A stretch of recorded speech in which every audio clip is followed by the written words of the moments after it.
Hello Aquarius! Welcome po sa inyong reading. Ang reading na ito is for May 4 to May 7. No? Aquarius, maraming salamat po sa mga patuloy na nagsusupport sa channel. Para po sa mga bago, don't forget to click the subscribe button, smash the like button, comment po kayo kung kayo nakaka-resonate, and hit that notification bell. Kung gusto niyo po ng dalawang reading mula sa akin, mag-subscribe din po kayo dun sa kabilang channel, Babaylan TV. No, yun po ang ating international channel. No, nagla-live din po ako doon kung gusto niyo sumali para makita niyo or kung naku-curious kayo kung ano ba ang mukha behind this kamay. No, kung wala naman po kayong time na sumali sa live, comment nyo po ang inyong tanong. Sumasagot din po ako as long as yung tanong po is answerable by yes or no. No? So, magsimula na tayo ngayon, Aquarius. Ang nakikita ko dito parang hindi ka bumibitaw sa pangarap mo. Pangarap which means it could also be hindi lang naman sa romance, no? Pangarap also could be for yourself in the future, pangarap na trabaho, pangarap na business, no? Pangarap na position, no? Kasi ang hinahanap mo dito is ma-achieve ito. Yun ang gusto mong mangyari. Kahit papano, kahit maraming challenges na dumadating sa'yo, minsan hindi ka na makatulog ng maayos, kumbaga nagdadalawang isip ka, naglalaban ang puso at isip, no? Pagpapatuloy ko ba to? Oo, medyo magmo-move on ako. Hahanap na ako ng ibang trabaho, hahanap na ako ng ibang, let's say, pagkakakitaan, no? Or hahanap na ako ng ibang jowa, no? A big chunk of it is you stayed, no? Pero parang dumadating ka na dun sa part na medyo nagda-doubt ka na, no? I think na meron ditong sabihin natin na nakakita ka ng hope, no? Kumbaga sa basketball, last 2 minutes, sabay merong kang nakita, that's the reason why you stayed, no? Kahit medyo yung isip mo pinagtutulakan na, no? So nakinig tayo sa puso. Ayan. With the page of Wands, the page of Pentacles, and the Hierophant. So madami man challenges na nakita ka.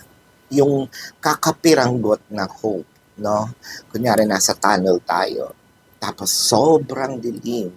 Pero yung sa pinakadulo ng tunnel, kahit na ang liit-liit ng liwanag, pinagpatuloy pa rin natin siya. Hindi tayo nagpadala sa takot, no? Hindi tayo nagpadala sa dalawang isip, yung pagkakaroon ng anxiety, no? Kasi nakikita ko dumadating na at itong month na ito especially, no? Parang hindi man dumating yung pinaka-solusyon, dumadating na yung peace of mind, dumadating na yung hope, dumadating na yung ay pwede pa, no? Pwede pa pala, no? With the Strength card, the 10 of Cups, and the Ace of Swords. So, ang nakikita ko dito, itong May the 4 to 7, ito yung enlightenment, no? Sasabihin niyo sa sarili niyo na, pwede pa pala ako magstay, may remedyo pa pala, no? So, kumbaga, magtitimpi ka pa ng konti, hahabaan mo pa ng kaunti ang iyong pasensya, at buti na lang, no? Kasi, kung meron kang inaantay na pagbabago sa iyong person, nakita ko naman is, kahit papano, meron siyang gagawin sa mga pinangako niya, no? Tutuparin niya, no? Nakakita din ako ng realization sa kanya na siguro kailangan ko na rin mag-share, no? Whether it is mag-share ng pera, mag-share ng time, energy, effort, mag-share ng time sa pamilya, mag-focus sa pamilya, sa'yo, sa anak, no? Um, Doon sa mga may anak.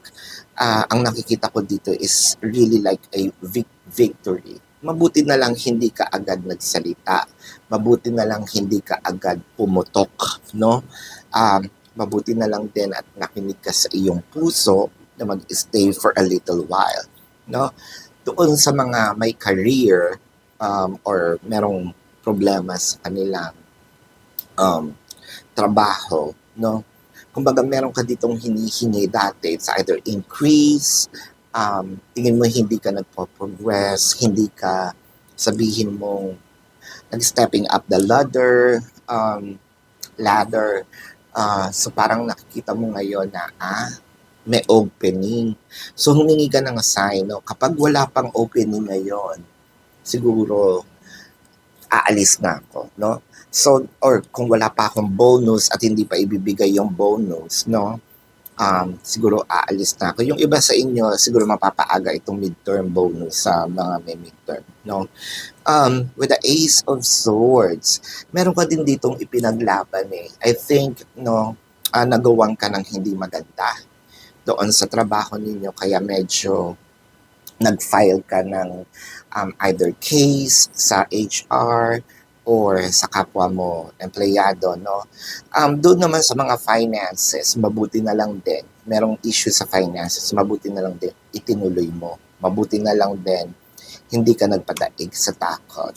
With the Emperor, the Page of Cups, the 10, muntik-muntikanan mo na talagang iwan itong energy na ito.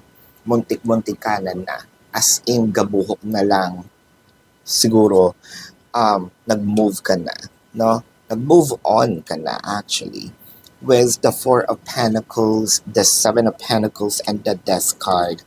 So, kumbaga, ito yung part na sabihin mo na magulo yung kwarto, no? Kasi parang, ang dumi-dumi naman dito, ayoko na mag-move na ako, yung ganon. Put yourself in that situation, tapos bigla mo naisip, what if kaya magwalis muna ako? Tapos nakita mo, parang may potential no? Tanggalin ko kaya muna yung mga gamit and i-repaint ko. Nung nakita mo, mukhang maganda, no? Palitan ko kaya yung mga ilaw, bumili kaya ako ng mga bagong gamit. Tapos nung nakita mo yung kabuuan, pwede pa pala itong lugar na ito, no? Konting renovations, no? Konting ilaw, makikita mo na parang, nabuhayan ka ulit ng dugo. So parang ganun din. Nakita mo na parang, pwede pa pala siya, no? Kaya pa siyang isalba, no? Kahit sa relasyon, ganun din. Ngayon with the Four of Cups, the Nine of Cups, and the Four of Wands.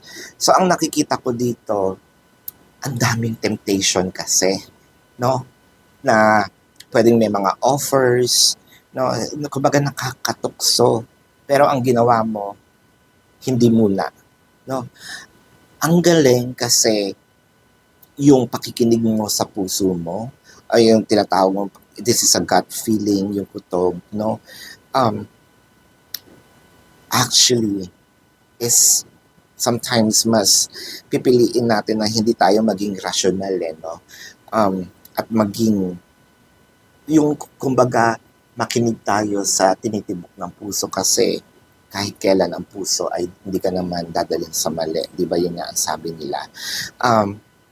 Pero of course, dapat equal, no? Kumbaga, meron ding sense of rationality. Kumbaga, nadya-justify mo pa. Hindi ko naman sinabi na magpakabaliw tayo, no? Doon sa either pag-ibig, no? Kasi kailangan lahat balanse, no? With the Nine of Cups, parang ito nga yung mga wish fulfillment, no? Kung umalis ka, hindi mo makukuha si bonus. Kung umalis ka, hindi mo makikita yung pagbabago ng tao at hindi mo mararanasan itong mga pagbabagong pwede niyang gawin sa iyo. Kung umalis ka, hindi mo makukuha yung finances o yung pwedeng itong promotion. So, mabuti na lang nakinig ka sa puso mo.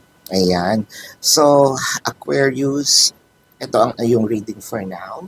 Tingnan natin ang zodiac sign ng taong mahal mo, no? It could be their sun sign, it could be a placement in their chart, or yung mga placement nila sa kanilang houses, no? I'm seeing Leo, Pisces, well, Scorpio, no? I'm also seeing Taurus, Pisces, napaka-dominant niya.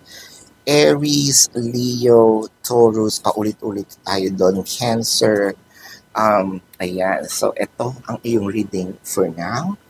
And maraming salamat po sa mga patuloy na nagsusupport sa channel. At huwag niyo pong kalimutan na mag-subscribe po, no, sa channel.